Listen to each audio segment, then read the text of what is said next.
Hello everyone, welcome back to my channel and you are watching Sundays with Kritika. So today I'm going to talk about adaptations, under which comes accommodations and modifications. Now if you are a professional who already knows about it, maybe you want to skip the video, but if you're new and you are trying to learn about special education or you want to pursue special education, this video is for you, so watch till the end.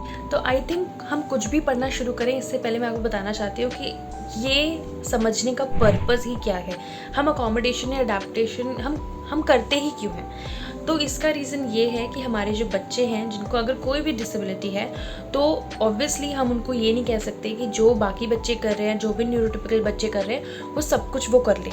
तो schools के अंदर हमें कुछ चीज़ें हैं, कुछ environment हैं, कुछ मटेरियल है, कुछ करिकुलम है, कुछ स्ट्रैटेजीज़ हैं जिनको हमें चेंज करना पड़ता है या बदलना पड़ता है ताकि हमारे बच्चे जो है उसे समझ पाएँ और अचीव कर पाएँ। सबसे पहले मैं बता दूँ कि अडेप्टेशन एक अम्ब्रेला टर्म है। उस अम्ब्रेला टर्म के अंदर दो चीज़ें आती है। पहला होता है अकोमोडेशन। अकोमोडेशन का मतलब होता है कोई भी ऐसा चेंज एनवायरनमेंट के अंदर या हमारे प्रोसीजर्स के अंदर जिसके कारण जो बच्चा है वो वही चीज़ें करेगा जो बाकी न्यूरोटिपिकल बच्चे कर रहे हैं, लेकिन उसको हम थोड़ा एनवायरनमेंट चेंज कर देंगे या फिर उसके लिए हम प्रोसीजर थोड़ा सा चेंज कर देंगे।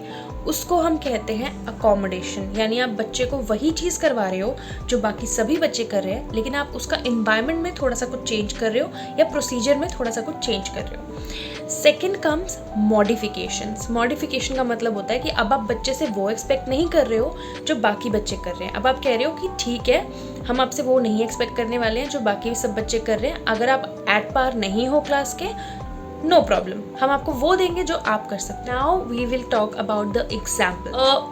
अकोमोडेशन, जैसे मैंने कहा कि हम सिर्फ एनवायरनमेंट चेंज कर रहे हैं, everything stays the same, right. So सिर्फ एनवायरनमेंट कैसे चेंज होगा? कोई बच्चा है जिसे पीछे से दिखाई नहीं देता बिकॉज उसकी आई साइट थोड़ी वीक है, you will ask that child to come in front. ये बहुत ही सिंपल चीज़ है, all the teachers do it, okay.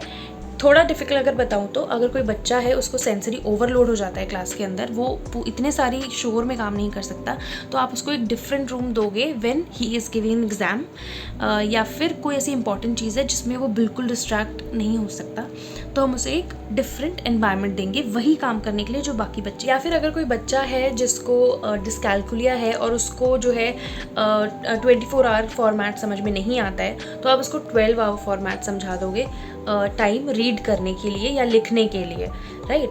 तो ये भी अकोमोडेशन है बिकॉज आप बच्चे को अभी भी 24 आवर्स सिखा रहे हो, लेकिन आप उसको बस वो फॉर्मेट में नहीं सिखा रहे हो, आपने बस फॉर्मेट चेंज कर दिया, तो बच्चा अभी भी क्लॉक पढ़ सकता है बाकी ही बच्चों की तरह, बस फॉर्मेट चेंज है।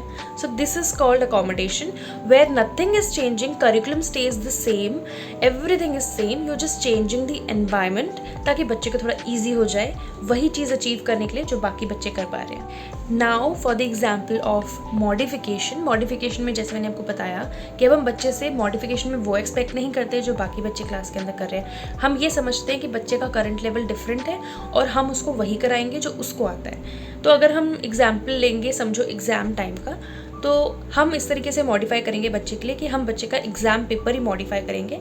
कुछ कॉन्सेप्ट्स ऐसे हटा देंगे जो वो बच्चा नहीं कर पाया है या कर नहीं सकता, उसकी कैपेबिलिटी में वो नहीं है, वो कॉन्सेप्ट्स हम हटा देंगे। उसको एक्स्ट्रा टाइम देंगे अपना एग्ज़ाम को पूरा करने के लिए, और उसकी जो लैंग्वेज है एग्ज़ाम पेपर की, वो क्वेश्चन पेपर की, उसको हम ईजी कर देंगे। So these are some of the examples of modifications. तो accommodation and modification, they both come under adaptations, and I hope you understood it. With this I am going to end this video. I hope you liked it and I hope कि आपको थोड़ी helpful हुई हो। So stay here and subscribe to the channel and keep watching. Stay happy and keep watching Sundays with Kritika.